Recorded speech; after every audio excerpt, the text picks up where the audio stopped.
Good evening, tutor and companions. My name is William Andres Manrique Linares. My card identification, April 6, 2022. Continuation and infographic. Little ignorance of evaluation methods by technology managers and charge of the process. Non-compliance with regulation by companies and the sector. Difficult understanding technology by manager Valve 8.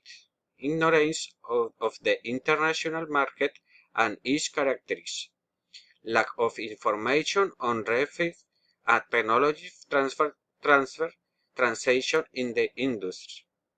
Production and industrial levels conditioned to the supply of the material. Partiality integrate technology package. Two recommendations.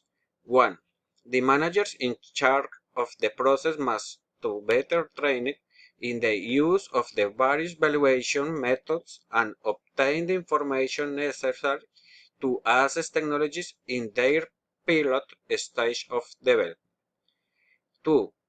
Deepen the analysis of the business dynamics and sectors of application of site technologies in such a way that can define more successful negotiation and transfer strategies.